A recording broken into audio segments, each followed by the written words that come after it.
Hola, ¿qué tal, señoras y señores? Bienvenidos a esta nueva edición de Montoya, es el show de Juan Pablo Montoya en AS Colombia. Y bueno, esta vez diferente al episodio que tuvimos la semana pasada, donde tuvimos la oportunidad de estar en persona todos en Colombia. Y pues bueno, seguimos en Colombia, ya no estamos en el mismo lugar, Juan, pero seguimos en Colombia y bueno, también aprovechar este episodio para preguntarle ya la semana después cómo vivió esta semana en Colombia, la oportunidad de encontrarse con muchos sponsors de Sebastián, con muchos aficionados del podcast, porque tuvimos, bueno, dos grandes eventos, uno en Boulevard Niza con muchos seguidores de Sebas y usted, y otro jugando golf también, que como saben todos los seguidores del podcast es uno de sus hobbies favoritos. ¿Cómo está, Juan?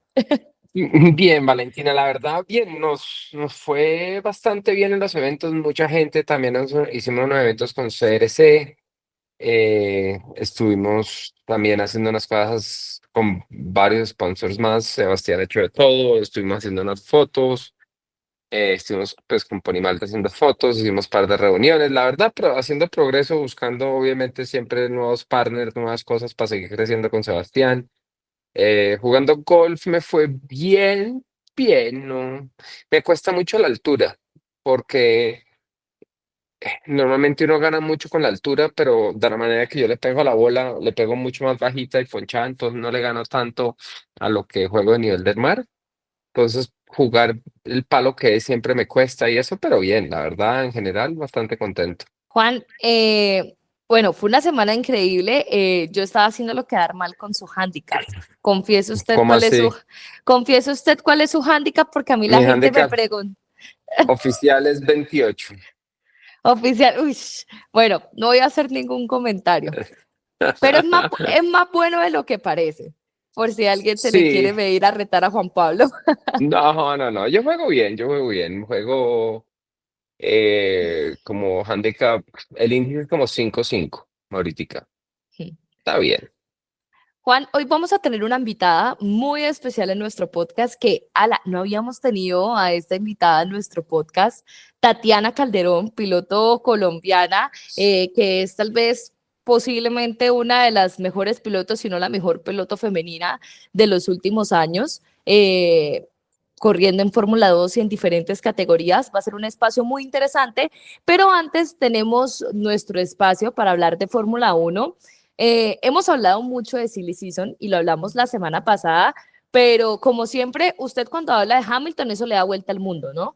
Entonces, toda la gente replica las declaraciones de Juan Pablo Montoya de Lewis Hamilton. Y mire, estaba leyendo muchas declaraciones porque se repite el tema y vuelve a la gente un poco a caer en los mismos lugares comunes, pero estaba leyendo una declaración que no había leído antes y tiene que ver con Fred Vasseur. Por ejemplo, Fred Vasseur criticaba a los medios por toda la especulación que había hecho y decía, los medios están haciendo lo mismo que hicieron con Max Verstappen con Mercedes, rumores, rumores, rumores y al final se va a quedar en Red Bull, en su momento lo hicieron con Leclerc con Mercedes. ¿Usted cree que también gran parte de todo este entorno respecto a si Hamilton sigue, no, su situación en Ferrari, es también los mismos medios que crean un ambiente que en realidad no existe? 100%, la prensa es súper sensacionalista y les encanta hablar, les encanta ser el centro de la atención. Muchas veces lo que pasa es que el periodista se le olvida ser periodista y quiere ser el centro de atención y quieren ser ellos la atención, no la noticia. Entonces, eso es lo que pasa realmente. Entonces, uno puede especular, puede decir lo que quieras, ¿me entiendes? Hay opiniones. Yo puedo decir Hamilton va a seguir y tú puedes decir Hamilton va a parar y alguno de los dos tenemos la razón. Pero eso es chisme. Es lo único, Hamilton, en mi opinión, tiene un contrato, va a seguir corriendo, sigue, él no va a dejar de que pasen las cosas así, va a seguir trabajando. Seguro no va a ser fácil, pero yo veo a Hamilton volviendo a ser muy competitivo seguramente.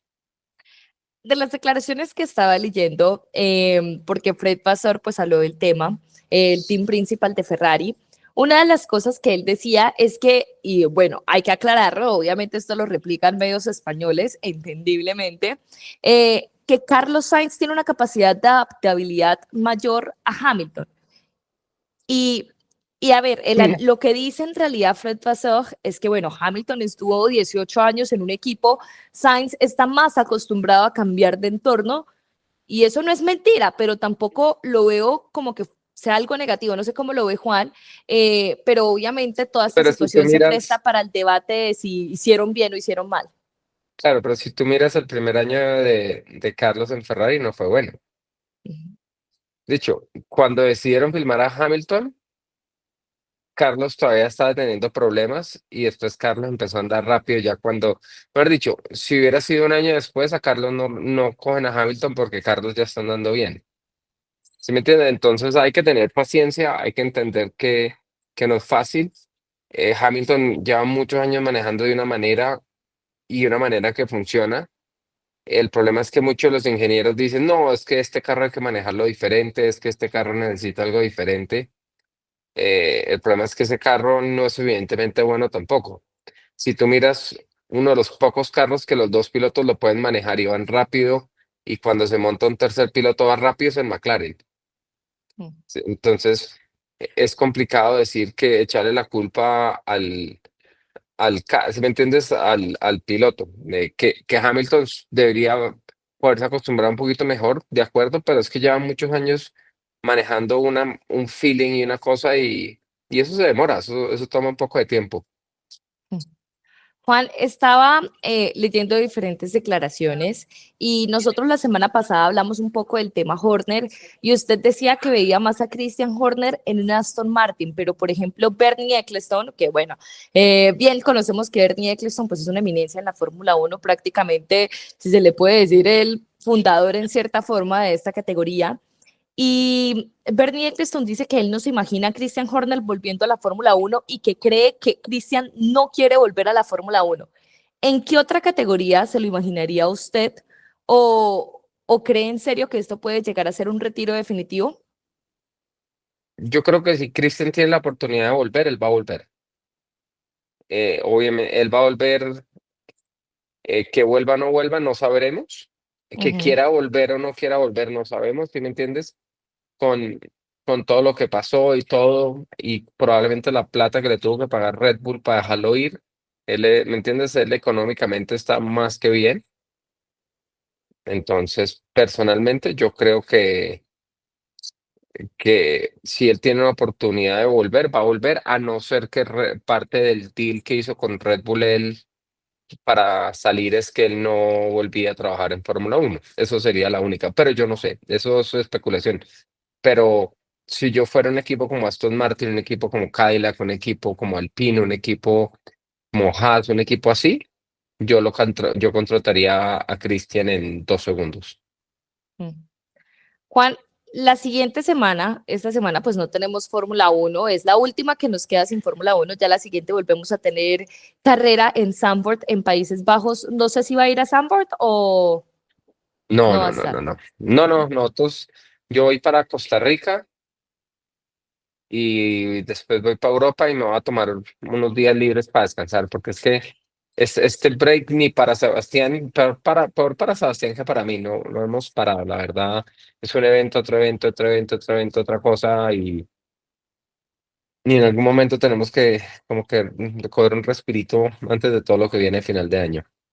No, pues no es por nada, pero ya se siente obviamente el cansancio. Yo creo que si uno queda cansado con 2 días de eventos, no me imagino ustedes con toda la cantidad de eventos que tuvieron esta semana en Bogotá. Mucha gente lo estaba pidiendo, Juan, muchos comentarios en otras partes de Colombia. Ojalá en un futuro se pueda hacer. Mucha gente de Barranquilla, de Cali, me escribieron que cuándo podrían tener a Juan Pablo y a Sebastián allá. Bueno, vamos a ver qué oportunidad se abre a futuro. Sí, eso depende mucho de los patrocinadores, ¿me entiendes? Eso, al fin y al cabo, los patrocinadores son los que deciden dónde lo quieren a uno, dónde lo quieren llevar, dónde se organizan los eventos y allá es donde uno termina yendo. Así, ¿sí me entiendes? Así es como funciona más o menos, pues realmente así es como funciona. Mm.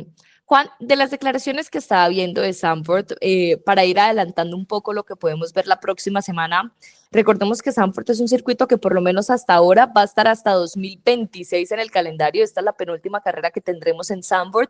Y por ejemplo, Alex Albon es de esos defensores, y lo comentaba esta semana, de esos defensores de que Sanford no continúe en el calendario porque cree que ya no está hecho para los autos de Fórmula 1 actuales. ¿Usted también lo ve así o cree que a futuro podríamos tener un sandboard más rotatorio? Pero es que en base a eso deberías quitar Spa primero, porque la carrera de Spa ni con DRS pasaban. Entonces, si tú vas a decir que Sandboard no está adecuada para estos carros, entonces, por qué van a Spa? Y Spa también van a parar y va a ser rotatorio. Entonces, Sandboard realmente el problema que tiene es que no tienen espacio donde poner las cosas. El circuito, el paddock es muy pequeño y todo, entonces yo creo que es el problema más grande y no sé, pero yo creo que me sorprende porque económicamente yo creo que les va muy bien. Siempre es mucha gente la que va. Y mire, y sabe de las cosas pues más interesantes que a mí, no sé cómo lo ve Juan, pero yo creo que los fanáticos más efusivos, digamos, por decirlo así, son los fanáticos neerlandeses, más allá de que tengan a Max o no. Se ha visto en carreras con lluvia en Zandvoort, no abandonan, siempre están presentes, así que sí es un ambiente bastante especial el que se vive ahí. Ahí la pregunta es, Juan, con esta posibilidad que se abre y que ya está abriendo un poco la Fórmula Uno de tener circuitos que alternen en el calendario, ¿cuál creería usted que deberían ser esos circuitos que de pronto desaparecieron de la Fórmula Uno y que lleguen a alternar? Estaba leyendo justamente que, por ejemplo, para el regreso de Malasia, que si es que es un circuito que a usted le gusta, Sepang, a mí también me gusta mucho, pedían 75 millones de dólares al menos para su posible regreso. ¿Qué circuitos le gustaría ver a usted volviendo a la Fórmula Uno con esa posibilidad que se abre de que alternen? Es bien complicado, pero lo que tú dices, para mí Malasia es una de las mejores pistas. Eh, Países, por ejemplo, Japón podrían rotar entre Fuji y Suzuka. eh, España podría rotar, y ya Madrid está por 10 años, creo que están firmados, pero yo en España hubiera rotado un año uno, un año otro. Si me entiendes, cosas así, rotarlo entre los circuitos. Eh, Me parece que Spa no debería estar todos los años y no va a estar. Me parece que eh, ¿sabes qué? Lo que pasa es que el próximo año con los carros más pequeños, muchos de los circuitos que la gente se quejaba que son muy grandes ya no van a ser que eran pequeños y que los carros eran muy grandes, ya va a cambiar un poco. ¿Me entiendes? Yo creo que Mónaco va a cambiar un poco porque va a ser un carro más de tamaño normal. Eh, entonces, va a ser interesante. Mire, de las cosas, ya que usted menciona el tema de las regulaciones del año entrante, que es algo que la gente pregunta mucho, hay mucha gente que no tiene totalmente claro cómo va a funcionar el año que viene y seguramente nos va a tocar dedicar un episodio a traer a alguna persona que obviamente sepa mucho más del tema, algún ingeniero y nos pueda ayudar a entender un poco más cómo van a ser esas declaraciones el año que viene. Esas declaraciones, esas regulaciones el año que viene. Estaba leyendo unas declaraciones de Jules Villeneuve, ya para como cerrar esta parte de Fórmula Uno. Villeneuve dice que eh, no se cree esa superioridad del motor Mercedes de 2026, que cree que los rumores están basados en lo que pasó al principio de la era híbrida a la que llegó Mercedes con 5 años de ventaja y que no cree que los fabricantes dejen que le pase lo mismo por segunda vez. ¿Usted cómo ve ese panorama y usted que está más metido, Juan, que nosotros, cree que estos rumores de que Mercedes va a ser el mejor en 2026 se basa únicamente en lo que ya pasó? Mucho de lo que pasó, porque es que nosotros hablábamos el otro día de esto, uno cómo va a saber dónde está la otra gente, uno cómo sabe dónde va a estar Audi, uno cómo sabe dónde va a estar eh, el Ford, uno sabe dónde va a estar Ferrari, ¿sí me entiendes? Entonces, yo estoy seguro que Mercedes, la cosa personalmente va a estar entre Mercedes y Ferrari, quién sale con mejor motor, pero realmente quién tiene una ventaja en este momento es imposible saber, es más hablar por hablar. Eh, Va a ser interesante a ver si Mercedes finalmente, con todo lo que han hecho de progreso con este carro desde que de lo atrás que venían cuando le quitaron los iPods al carro a donde están hoy en día, que es más competitivo, salen con un carro superior el próximo año, o si Honda el próximo año sale con el carro de Newey y se gana todo. Yo Ujú. sé que Newey está trabajando muy duro, le ha dedicado, de hecho Newey quiere entrar ganando y sería muy, muy chistoso donde Honda salga y siga ganando carreras y ganando campeonatos. Pues bueno, Juan, hablamos un poquito de Fórmula Uno. Evidentemente, tampoco es que tengamos mucho para hablar porque yo creo que todo lo de la Silly Season lo discutimos la semana pasada con Sebastián, pero llegó nuestra invitada. Tenemos una súper invitada en este podcast que es Tatiana Calderón, piloto colombiana, lo mencionábamos. La mujer más destacada seguramente de Latinoamérica en el mundo del automovilismo y una de las más destacadas, si no la más, en el mundo. Ahí ya nos encontramos con Tata. Hola Tata, Ujú. ¿cómo estás? Tata que también está en Bogotá, en Colombia, pues lastimosamente no podemos estar todos juntos, pero bueno, saludar a Tatiana y bueno, darle la bienvenida por primera vez a Montoya, a la Juan. Nosotros no habíamos tenido a Tatiana y ya nos estaba cogiendo tarde. Valen, Juan, muchas gracias por la invitación. Ahí no se puede perder este podcast que ustedes han venido haciendo, la verdad, muy top. ¿Cómo vas? Sí, ¿cómo vas, Tatiana? ¿Cómo va todo? Yo creo que es bueno que como actualizarle un poquito a la gente en qué estás y todo. Es chistoso porque yo creo que la gente hoy en día le está parando muchas bolas a Fórmula 2 a lo que está haciendo Sebastián, y la gente se le olvida, por ejemplo, que Tatiana corrió Fórmula 2 y todo. No, gracias, Juan. La verdad es que, pues, lo que vienen haciendo ustedes, la verdad, un súper trabajo. Y yo en la Resistencia, que llevo ya 3 años, este año estoy corriendo en IMSA, en un Ford GT3. Estoy con Joey Hunt, que no sé si alcanzaste Sí, en tu claro. época de ganar, sí es uno de mis compañeros. He aprendido mucho de él también. Y bueno, ahorita tengo 2 carreras más, septiembre en Indianápolis y octubre con Petit Le Mans. Que bueno, Petit Le Mans es muy chévere. Indianápolis, pues sí quita la pista, sí, pero ¿y qué tal va el carro? Comparado con la competencia, ¿qué tal va el carro? ¿Ustedes están corriendo a GT Pro o GT Pro Estamos corriendo GTD y la pero el Pro o verdad, el AM? el AM, Es el AM. Ok.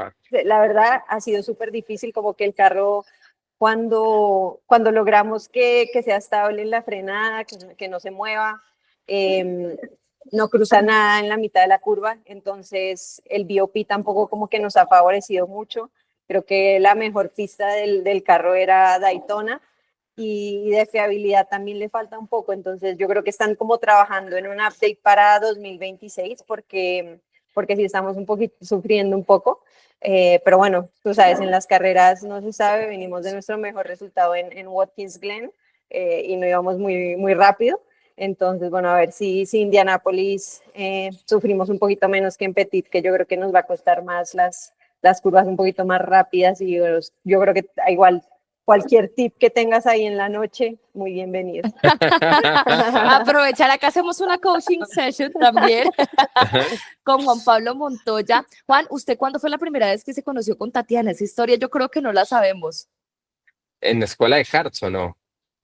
Yo creo que, ¿no te acuerdas? Tú me diste un trofeo en la carrera de estrellas que nosotros corríamos en ICICAR, Sí. que estaba Pedro de la Rosa, le dio al que ganó. Yo quedé tercera y tú me diste el trofeo y tengo ahí la foto en mi cuarto y todo. O sea, después se Sí. las mando, pero creo que pues esa fue la primera vez como que interactué con Juan y después, años después, en la MRF en Bahrein, cuando él iba a probar un Porsche, que me dio muchos Exactamente. tips. Sí, no, es interesante porque una de las cosas que pasan más con las fábricas americanas, ellos se enfocan mucho en las carreras grandes. Entonces, por ejemplo, cuando Ford diseña un carro, Ford diseña el carro pensando en dos cosas: tratar de ir rápido en Le Mans, que son rectas, y en Daytona, y el resto que el carro se acomode para el resto.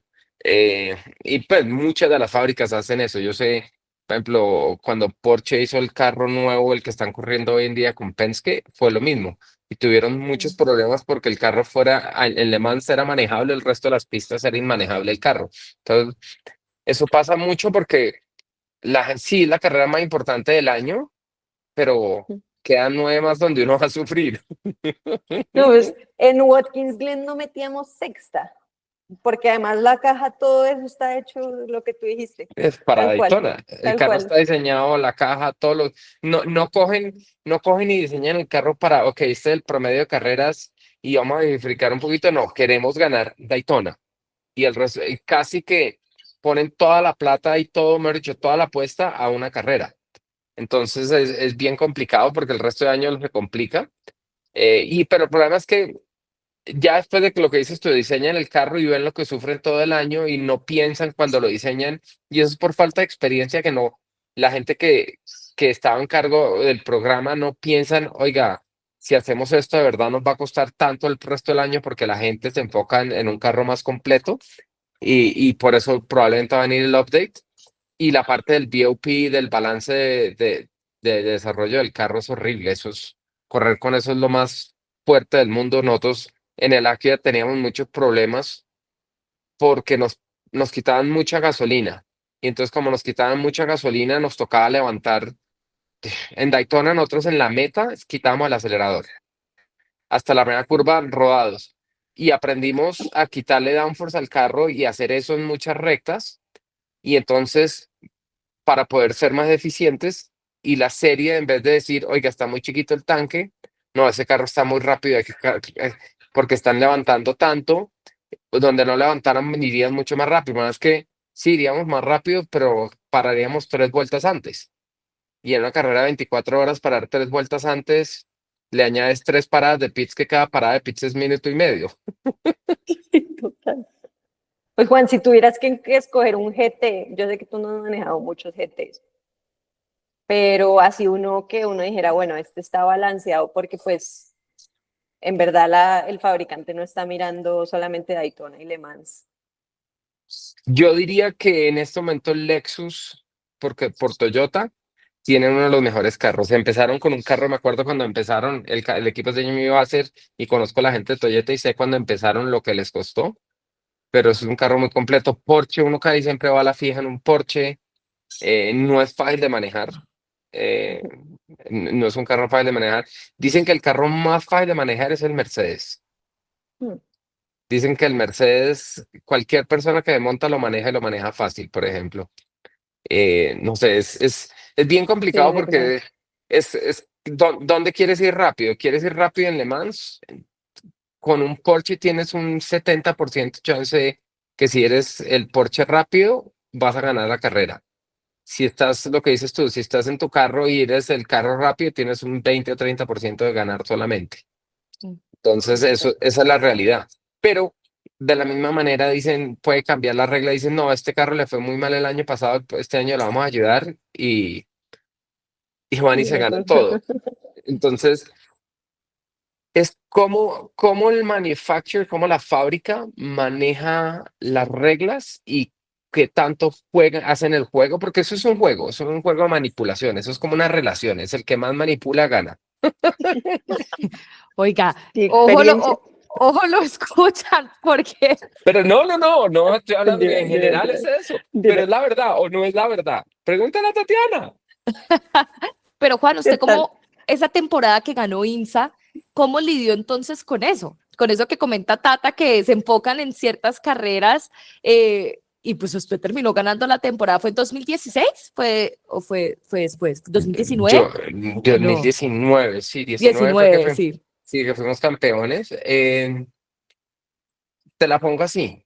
Nosotros íbamos a hacer test en Daytona antes de la carrera y la orden era ir 3 décimas más lento que el carro más rápido, pero sin levantar. Entonces, tú no puedes mostrar que estás andando despacio. Es que el secreto es aprender a andar despacio sin mostrar que vas despacio. Las cosas que son a fondo lo haces a fondo, pero en vez de poner 100 bares de presión, pones 80, frenas 15, 20 metros antes, paras el carro 5 o 10 kilómetros más en el vértice, te demoras un poquito en acelerar y ya, ahí se va el tiempo, y pones el traction control muy cerrado, entonces cuando acelera el carro no acelera rápido, y pones mapas se llama drivability, que es qué tan suave entra el acelerador, y lo pone uno lo más suave, entonces tú pones a fondo y el motor hace y acelera, y ahí, y entonces es un carro, yo te digo la verdad, es un carro que podía hacer 33 en Daytona a full pace de clasificación, 32, 33 hacía el carro, y en la primera práctica de Daytona hacíamos 40, 39, 40. Y entonces alguien hacía 38.5 y entonces nos actualizaban el tiempo y hacíamos 38.8. Y así, todo el test. Y siempre nos faltaba. Una vez nos dijeron para el 2020 dijeron que estaban cansados que manejáramos las cosas, la organización, y que mostráramos el pace de verdad, y que si mostrábamos el pace de verdad nos iban a ayudar. Salimos, les mostramos el pace de verdad y nos faltaba. Y nadie más mostró el pace y nos castigaron para la carrera y nos volvieron M. Pero hoy de pronto, ¿tú qué crees? Que con los sensores de torque que han puesto ahora, tanto en IMSA como en el WEC, es un poquito más difícil como controlar ese Claro, pero si tú estás pace, ¿no? sacando Pero toda la potencia, ¿si me entiendes? Si tú estás frenando duro, es que tú puedes andar un segundo más lento sin ningún problema, sin añadirle sí. peso ni nada. Le pasas al vértice a 1 metro, te demoras a acelerar medio segundo. No haces nada del otro mundo, pero es lo que puede andar el carro. Y es que no, es que es muy difícil de manejar. Y todo está en orden y todo. ¿Sí me entiendes? Y eso es lo que hacen, por ejemplo, Toyota en WEC, Toyota son los que más lloran y más no sé qué. Y todo lo que ha ganado Toyota es con BOP. Si tú miras Toyota, las veces que han ganado de verdad es todo con BOP, todo. Yo no sé qué hace Ferrari, pero a Ferrari, por ejemplo, en la WEC siempre le ayudan. Y Ferrari sigue ganando y sigue ganando y sigue ganando, es como que siempre tuvieran algo más. ¿Sí me entiendes? Es que, ¿cómo te van a justificar a ti que es que tú no debes llevar una barra estabilizadora muy dura adelante? O que la barra desconectada atrás, lo que dices tú, que si tú pones el carro donde es el carro no cruza, y cuando no cruza va despacitico, y eso, pero es la realidad del carro. Ese es el problema, es la realidad del carro, y yo sé que uno quiere ser competitivo y todo, pero a las fábricas, por ejemplo, a mí me sorprende que a Ford no le ayuden, por ejemplo, o no le ayuden más. Pero es que Ford se ganó muchos enemigos con el carro pasado. ¿Cómo se llamaba? El que se ganó Le Mans. El GT, el reedición del GT40 es la reedición del Creo GT40. sí que era Ford GT. Sí, Ganassi. el Sí, Ford sí, GT, sí. el Ford GT es de Ganassi. El Ganassi lo hicieron muy feo. Ganassi fueron a prácticas en Le Mans y tenían el alerón en +8 atrás y salieron a la carrera en -10. Le quitaron 18 grados de alerón y salieron y pasearon. Y los cuentos es que la gente, los oficiales, cuando iban a subir al podio, les dijeron que no se lo merecían, que eran, mejor dicho, y que nunca más iban a volver a ganar allá. Y Yo no sé, Tata, cómo, cómo lidia con estas cosas y sobre todo, Juan, que a mí me parece muy interesante y le hemos hablado mucho con Tata. Me parece chévere esta conversación entre ustedes porque una vez no dimensiona lo difícil que puede ser llegar a trabajar en estas categorías y aparte de todo, a Tata le toca con un adicional que es el hecho, y lo hemos hablado muchas veces con Tatiana, de que muchas veces los equipos diseñan pensando en la anatomía, en muchas cosas de los hombres y a veces toca tener en cuenta esos detalles que uno como mujer tiene diferentes por biotipo, por genética, por, no sé, la manera en que haces las cosas, cómo es ese trabajo también, Tata, de adaptación y que tú siempre hablas y dices, no se trata, no es decir que es que las mujeres no somos capaces, sino que también tienen que entender muchos aspectos de cómo nosotras podemos trabajar. Sí, yo, en verdad, a mí me costó mucho, sobre todo como en los monoplazas, como por ejemplo la frenada, como esa explosividad que uno tiene que tener como para frenar bien duro y mantener esa presión y que la presión llegue rápido. Y en verdad, pues me di cuenta que también es porque pues las mujeres tenemos como menos explosividad que los hombres. Entonces a mí pues me tocó empezar como a trabajar eso y mirar muy bien como el ángulo en el que estaba mi pie y el pedal y me empecé a entender, ¿no? Como, bueno, creo que tengo que modificar ciertas cosas del carro y creo que por eso también como que empecé a darme cuenta que tal vez las mujeres tenemos como un estilo de manejo distinto a los del hombre es por estas como diferencias físicas. Entonces, cuando manejé en Le Mans con Sofía, que ahí estaba también corriendo Juan, con Sofía Bates, que en el carro de Richard Mille en Le Mans, me di cuenta que en verdad tenemos como un estilo muy parecido de manejar, somos como muy suaves, nos cuesta como que el carro entre y hacerlo rotar tal vez también por esa falta de presión o de explosividad en el freno, Y pues a mí me ha tocado también como empezar, bueno, entonces, ¿cómo genero más fuerza con menos presión las bombas de freno?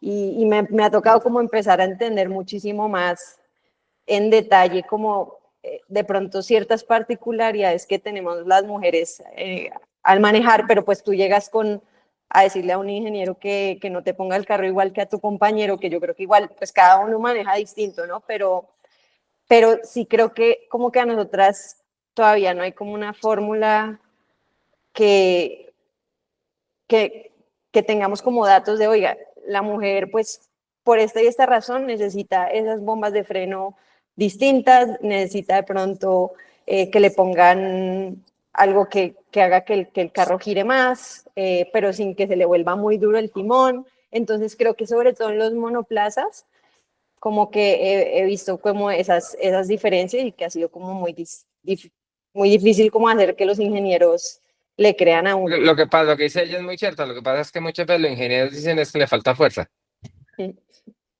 Probablemente en F3 y F2, más que todo F2, el carro era bien pesado. Es eso, el pedal del F2. Aparte que es duro, es largo, es bien complicado. Te la pongo así, a Sebastián le cuesta, le toca trabajar mucho para frenar lo que dices tú, la explosividad del freno. Y si tú no explotas así, todo el carro no voltea. Y no calienta uno las llantas y entonces uno no calienta las llantas y esa vaina en una vuelta no se logra y entonces como que yo siento que pues no es que no esté diseñado para la mujer, pero en verdad, o sea, también, pero es como que hace que esa ventana donde toca operar el carro para nosotras sea muy difícil Sí, llegar ahí. exactamente. Claro, porque es que la preparación de las llantas, todo es súper técnico y la cantidad de fuerza que tienen que hacer para calentar los frenos y todo. Yo que lo vivo con Sebastián semana a semana, la ventana de trabajo con estas llantas es muy, muy pequeña y lo hace muy complicado. Y lo que dice Tatiana, convencer a un equipo de decir, oiga, estas bombas de freno no me sirven a mí porque no puedo.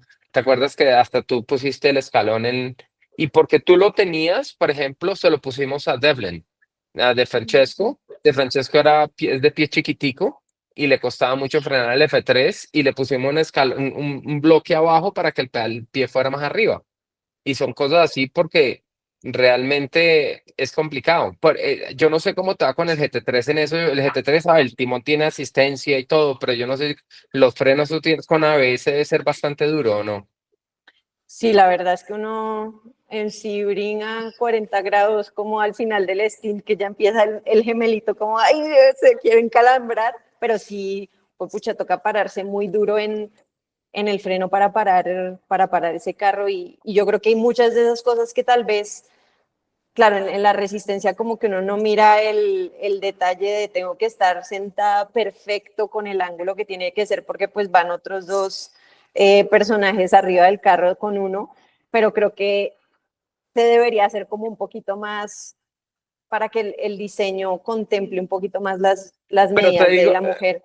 por ejemplo, tú manejaste el Acura era peor. Yo me acuerdo, Allmendinger me decía, usted no sabe la fuerza que le tengo que hacer a ese pedal. Yo cada vez que freno, se me levanta la cola de la silla, la fuerza que le estoy dando de pedal. Y si al Acura, si uno no le hacía esa fuerza, el carro no paraba.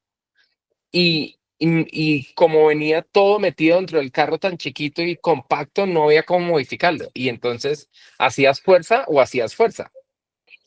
Pero creo que no hay como una fórmula, o sea, yo sí creo que, o sea, yo tengo la teoría de que por todos esos como pequeños detalles que de pronto como mujeres pues somos diferentes, como que sería chévere como que hacer un estudio de, oiga, pues que los ingenieros sepan cómo, vea, a la niña le va a costar más calentar y hacer esto por esta y esta razón, entonces tenemos que ayudarle con eh, el Claro, setup del carro.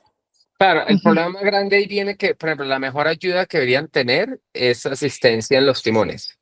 El problema es que se vuelve un problema de costos, porque si tú coges un power steering de esos carros, de un F2, por ejemplo, que realmente les costaría 40 $50,000, la categoría lo cobraría en 150 200. Y cada vez que te toca, lo tienes que mandar a revisar y te van a cobrar 100 por revisarlo. Y entonces como lo tienes que mandar a revisar, tienes que comprar otra para tener de repuesto y otra de repuesto y yo no sé qué. Tú sabes cómo es eso. Entonces, eso, la realidad de eso es que lo han hecho, han cambiado, han tratado de mejorar, pero no han llegado. Por ejemplo, el regional era un carro imposible de manejar. Cuando tú brincabas de F4 a regional, después de Sebastián cambiaron la geometría. El motivo que nosotros hicimos 2 años de F4 es que al final del primer año hicimos unos test de regional y Sebastián en llantas nuevas al final de la vuelta no podía con el timón. Ahí me surge una pregunta y es tanto para Juan como para Tata. Con Tata transmitimos F1 Academy, hemos transmitido F1 Academy para Fox México, esta categoría 100% femenina, que es un poco la continuación de las W Series con autos de Fórmula 4. Yo sé que Tata siempre ha sido muy de a las mujeres pónganos a correr con hombres, porque así nos podemos medir y así podemos competir con ellos, pero ayudan de pronto, no sé cómo lo ve Juan, cómo lo ve Tatiana, sin filtros pues, pero ayuda en cierta forma a tener una categoría 100% femenina de Fórmula 4, de pronto para el estudio de esas cosas que se pueden Pues, mejorar para las mujeres en categorías monoplaza, particularmente, que es donde dice Tata que más ha tenido esos problemas. No sé cómo lo ve Juan y cómo lo ve Tata. a ver, personalmente, lo de la Academy es bueno en el sentido que es lo que dices de tener mujeres solamente. El problema es que es una categoría. De ahí a dónde vas. Si me entiendes, a ver, por un lado, chévere que las mujeres, esto es súper controversial, pero por un lado, buenísimo que las mujeres corran con los hombres, pero tú no ves a las mujeres jugar básquet contra los hombres, tú no ves fútbol hombres contra mujeres, tú no ves nada, ni atletismo hombre contra mujeres, tú no ves nada de esto, ni salto alto, ni ningún deporte. A ver, tenis juegan mixtos, pero tú no juegas hombre contra mujer. Entonces, ¿por qué están aspirando en carros correr hombres contra mujeres? Sí, como dice Tatiana, lo que la mujer, como la mujer, el cuerpo de la mujer funciona y el del hombre funciona es tan diferente, es casi deberían lo que Susie Wolf está haciendo con el Academy, pero hay que crear la escalera completa y crear una categoría completa. Para mí, por ejemplo, Fórmula E debería ser una categoría muy guiada hacia mujeres, por ejemplo, porque es un carro mucho menos físico. ¿Tú lo has manejado o no? Uy, pucha, pero el timón está durísimo, porque ¿De además le verdad? pusieron como estos, como este muelle que tiene porque se estaban partiendo mucho las manos cuando se pegaban. Y entonces, para que no se devuelva tan rápido el timón, es pesado. Creo que el Gen 4, el Gen 4 ya va a tener como Power power steering, steering. exacto, y previenen eso. Pero es lo que te digo, Fórmula E sería un carro que los equipos tienen la plata, tienen la tecnología, tienen todo para tener power steering, para tener eso y buscar categorías así. Por ejemplo, lo que dices tú, lo que tú corres los GTs está bien, hasta los prototipos se pueden correr, más porque son asistidas. La parte de fórmulas como F3 regional, F3, F2 es muy, muy duro físicamente. Es, Tata, y lo vuelve muy complicado. Dime. Tata, ¿qué opina de esto? Digamos, ¿cree que también es el camino tratar de tener más categorías de este estilo? ¿O cómo se puede reducir la brecha? También Tata, con su experiencia, que aparte Tata también tiene pendiente contarnos cómo fue todo su proceso, porque muchas veces hemos hablado de lo duro que le tocó a Juan empezando en Colombia, pues imagine Tatiana, aparte de todo, siendo posiblemente una de las pocas mujeres creciendo en ese automovilismo colombiano. Pero cuéntanos, Tata, ¿cómo es esa posibilidad? O sea, ¿sientes que la F1 Academy ayuda y sientes que tal vez el camino es mirar que haya una línea más clara de categorías femeninas? Yo siento que el F1 Academy lo que ha hecho sí es como darle visibilidad a las mujeres que están ahí y tratar de sacar como esos patrocinios. O sea, este deporte cada vez es más caro y uno necesita como de ese apoyo para lo que decía Juan, uno si pasa de Fórmula 4 al Regional y como mujer no estás, o sea, físicamente te cuesta mucho, pues vas a perder un año ahí que cuesta, no sé, $1 millón, ponle. Pues necesita uno como ese apoyo para encontrar como qué es lo que, esa parte física que al final también le da mucho el estar manejando el carro. Yo siento que como en la equitación, cuando hay una máquina de por medio, pues podríamos moldear esa máquina para que sea más favorable también para la mujer o encontrar qué es eso que hace que la mujer se pueda sentir cómoda y, y con confianza ahí. Entonces, por eso yo no lo separaría, pero sí creo que la F1 Academy lo que ha hecho es como, bueno, incrementar la participación, pero ahora viene el otro problema que es, pues no queremos participar, queremos tener la oportunidad pues de competir y de ganar, ¿no? Y ahí es cuando vienen como esos pequeños detalles que creo que no se tienen muy claros en que tengo que modificar para entrar en esa ventana y poder realmente manejar el carro y no que el carro de cierta manera, cuando uno maneja un IndyCar, esa vaina es Es de que las cosas sí, más físicas que yo he claro, manejado. el problema es que se vuelve un problema súper político porque entonces, ok, diseñas el carro para las mujeres y entonces todos los hombres se van a quejar y si diseñas los carros para los hombres, las mujeres, mejor dicho, nadie va a ganar. Es muy complicado encontrar en las categorías como lo que te digo, por ejemplo, Fórmula E, Indy, cosas así, sí podrían encontrar lo que dice ella, cosas, usar diferentes sistemas de frenos, eh, pero lo que dice Tatiana, hay que hacer un estudio y coger todas las mujeres y promediar todo como frenan las mujeres, la fuerza, la velocidad, la reacción, la cosa. Mejor dicho, se puede hacer, pero que alguien, mejor dicho, eso es una cosa para la FIA, realmente. La FIA es la que tiene que hacer el estudio y la FIA es la que tiene que tomar las decisiones, al fin y al cabo. Mm. Y nosotros Ahí, estamos haciendo un estudio con Purdue y con Dallara para, pues mi idea era como para el IndyCar de 2028, como, oiga, pues, a ver, ¿qué necesitaría una mujer para que ese carro sea manejable? Entonces, estamos como en ese proceso, porque pues es algo que creo que es como el siguiente paso a esa participación que hay en F1 Academy. Y pues la verdad yo no creo que uno pueda sacar muchos estudios de un Fórmula 4 porque ahí no es donde realmente está el problema, sino como decía Juan, cuando cuando uno empieza F3, F2, que el carro se pone físicamente mucho más demandante. ujú. Tata, ahorita te comentaba lo de cómo fue crecer, digamos, en ese automovilismo colombiano y los retos que tuviste siendo mujer. Yo no sé si Juan recuerda alguna mujer que corría, o sea, pues yo la verdad no conozco toda la historia ni todas las personas que estaban compitiendo cuando Juan corrió en Colombia. Juan, ¿tú corrió con mujeres cuando estaba empezando Con en Danica, Colombia? no, no, no. A ver, corrían esposas por chiste, pero serio no. La única otra mujer con la que yo he corrido es con Danica y pues las compañeras de Tatiana en Le Mans y eso.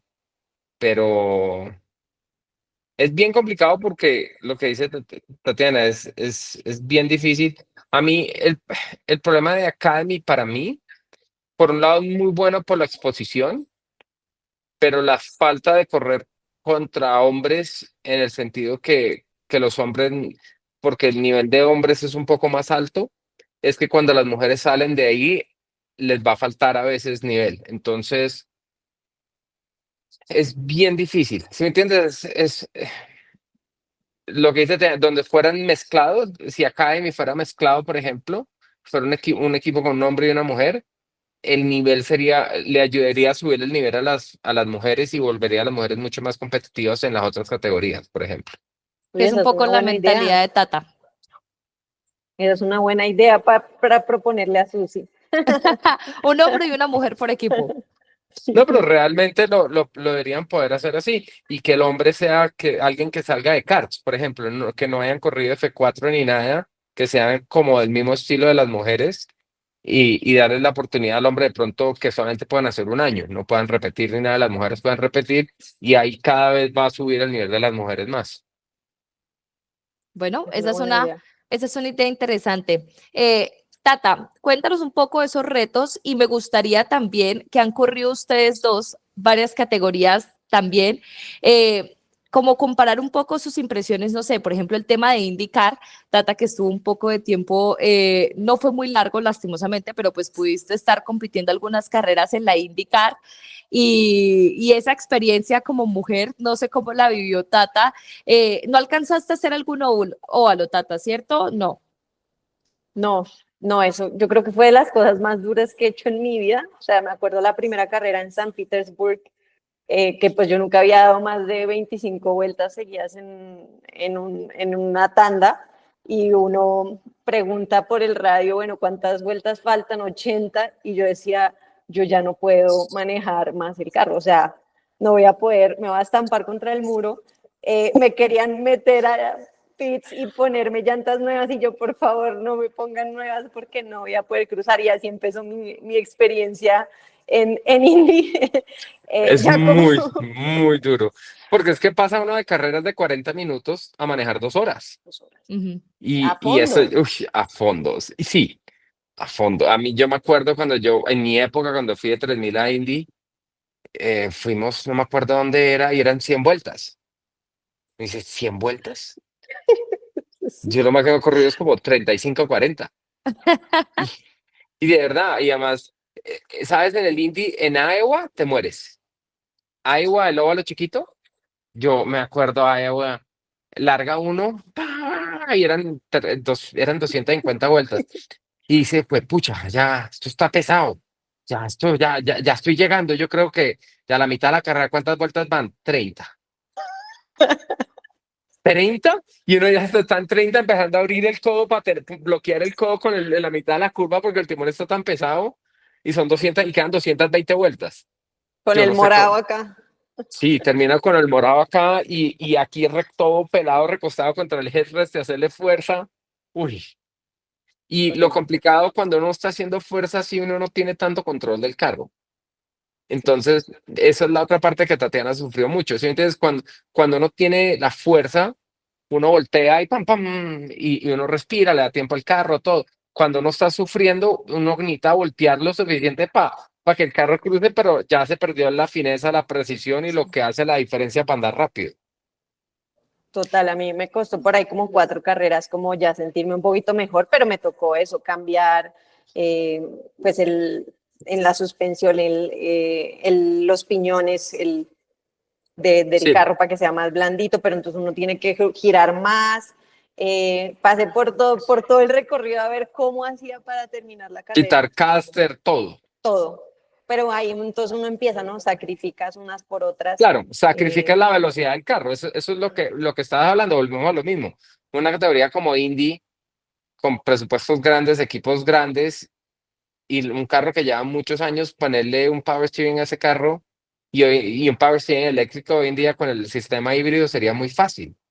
Tienen la corriente, tienen todo y ayudaría muchísimo. Entonces, desde ese punto de vista, se vuelve una guerra de los jefes de equipos que no quieren gastar plata, pero sería una cosa que la organización debería volver obligatorio.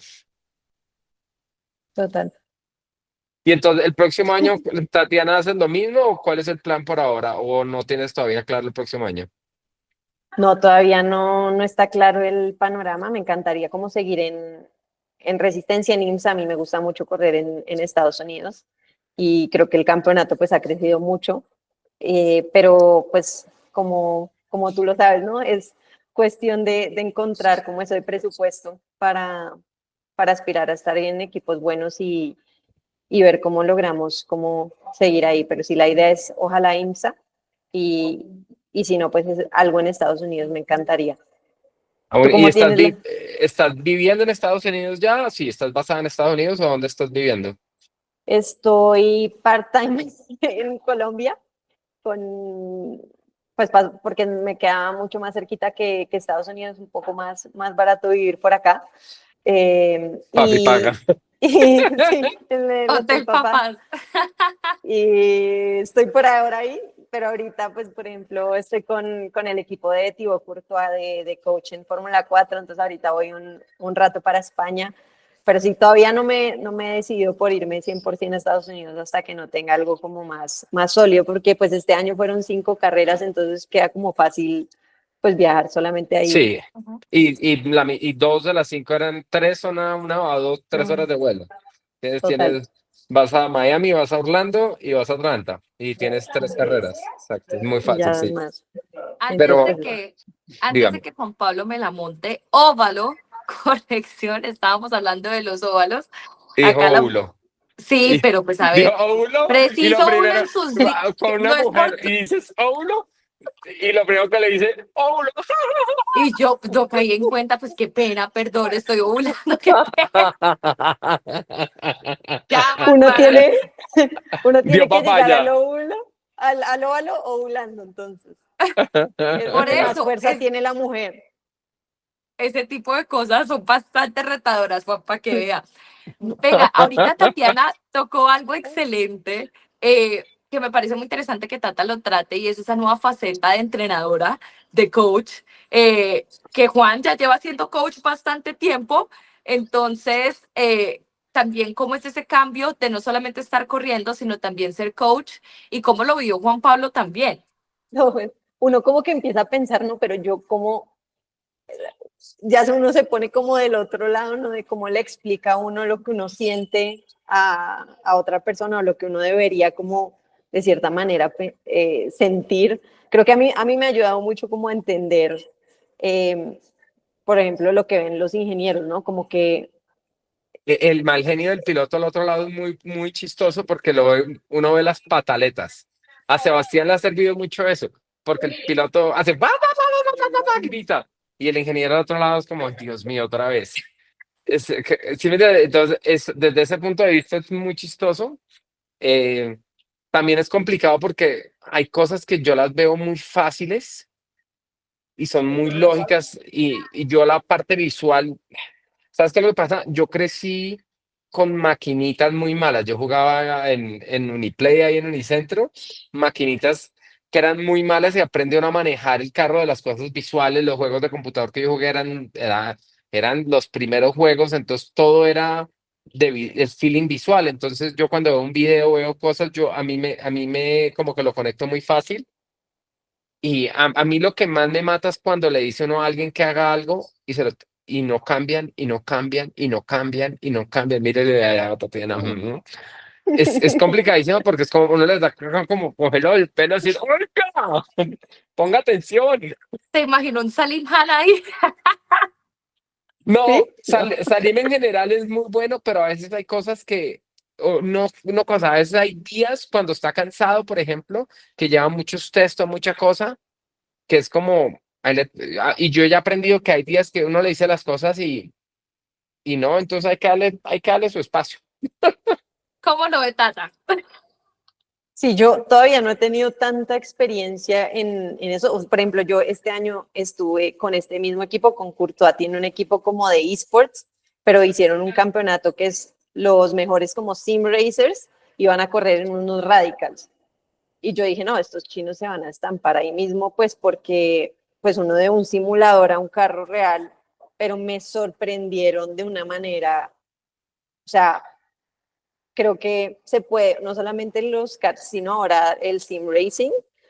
A mí me impresionó mucho pues lo que son capaces de hacer, como ese conocimiento técnico que tienen y lo que tú decías, Juan, de pues como todas esa parte visual la cogen toda muchísimo más rápido cuando tienen una sensación del carro. Entonces, siento que esa parte se me facilitó eh, porque vienen como de ese mundo y con los que son de karts, lo que tú dices, son más tercos y no, como que no son tan receptivos a hacer lo que uno les dice y ahí empieza la cosa, Claro, porque ingeniero.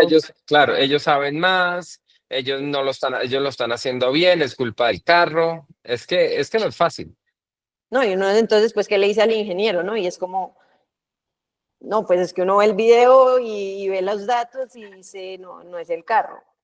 Pero el niño dice, no, si el carro hiciera esto, yo sí bajo el tiempo. Y entonces es como encontrar ese balance y de que todo está Sí, por aquí, ¿no?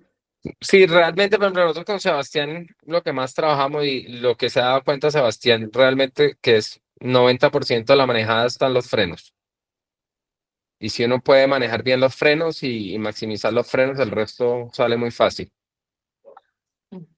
Mm. Ya para ir también cerrando, porque sabemos que Juan tiene un vuelo, Vuelo, tiene ¿Para que dónde irse a vas? correr para su Costa vuelo. Rica, Ya seguramente un volveremos a día. tener a Tatiana en nuestro podcast porque tenemos muchísimos temas pendientes por hablar, pero la perspectiva de ambos, habiendo crecido en Colombia, en el automovilismo colombiano, por un lado, ¿qué creen que se puede hacer para mejorar el automovilismo que tenemos en Colombia? La perspectiva de ambos. Y también, a ver, no lo quiero parafrasear como una pregunta cliché, porque siempre la gente pregunta, ¿y qué hace falta para que llegue una mujer a la Fórmula Uno? Y le preguntan a uno, ¿no?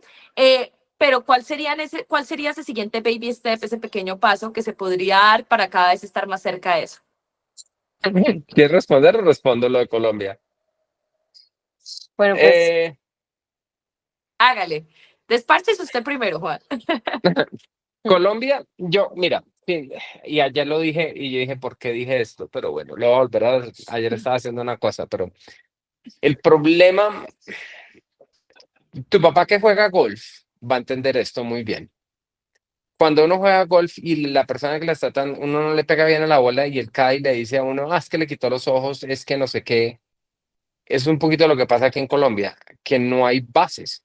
La gente que enseña realmente tiene bases muy, muy pequeñas. Tiene lo que la gente que son como el top level, mejor dicho, el nivel más alto de automovilismo en Colombia es por ahí abajo. Sin faltar el respeto a nadie, el problema es que nunca han tenido la oportunidad de hacer más y nunca han habido clases ni nada, incluyéndome, yo nunca lo he hecho de venir a decir, oiga, esto no se maneja así.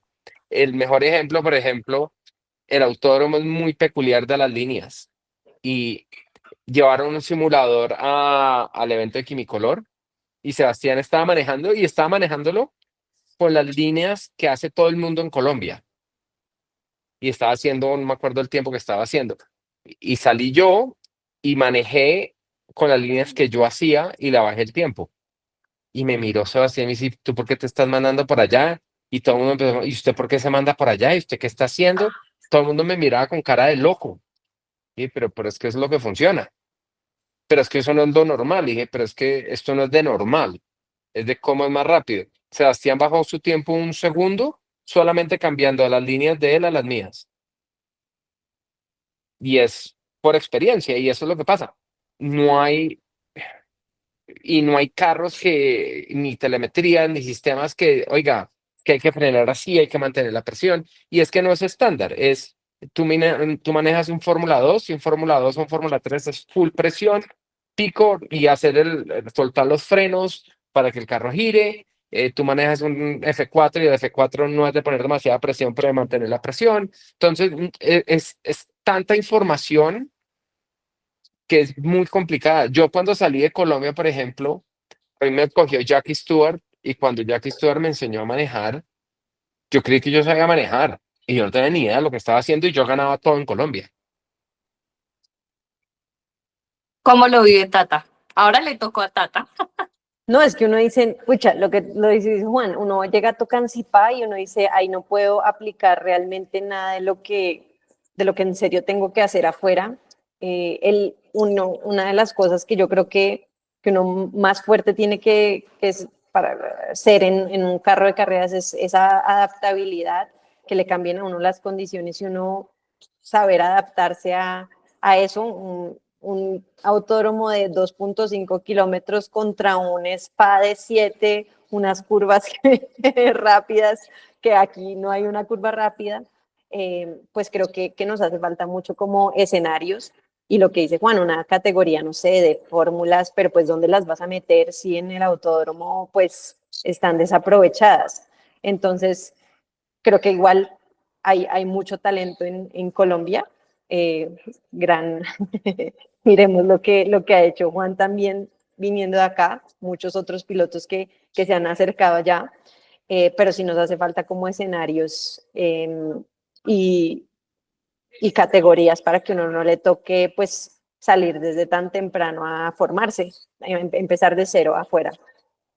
Tata, y ese siguiente paso, para que haya de pronto más mujeres acercándose a la Fórmula 1, lo que te decía, no quiero ser cliché con la pregunta, pero más allá de qué hace falta para que llegue una mujer a la Fórmula 1, ¿cuál puede ser ese siguiente paso a dar?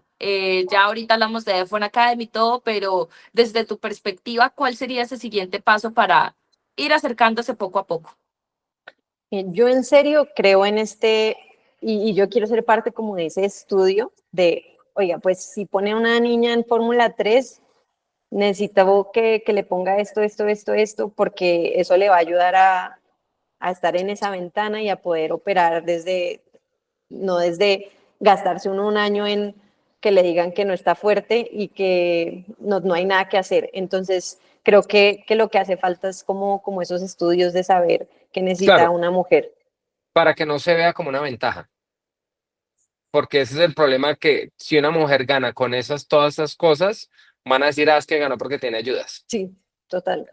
Pero yo Entonces, creo que dentro de lo que hay se puede lograr como esa combinación de cosas, solo que no sabemos cuáles son y uno con 30 minutos de práctica, pues no, que se le fue el fin de semana. claro, por eso volvemos a lo mismo. Es una cosa que Susie Wolf tendría que empujar con la Mm, FIA y invertir una plata en hacer todos sus test. total. Creo que eso es lo que hace falta. Pues bueno, esperemos que así sea. Tata, mil gracias por acompañarnos en este episodio de hoy. Te admiramos y esperamos que, bueno, que estas dos carreras que queden de IMSA te vaya muy bien y también pues en este nuevo proceso como coach en el equipo de Courtois, y a Juan, buen vuelo a Costa Rica, que le vaya muy bien en su evento y nos encontraremos la próxima semana ya analizando más a fondo lo que va a ser ese Gran Premio de los Países Bajos. ¿Quién quita alguna noticia que nos deje la Fórmula 1 esta semana, alguna confirmación? Y nada, esperar a ver qué sucede, y Tata más que invitada a volver a nuestro podcast. Sí, Muchas muchas gracias a gracias, los dos. Tatiana. Sí. A ustedes, muchas gracias por la invitación. A ver si comemos tacos esta semana, entonces sí, dijo, eso vale. Sí.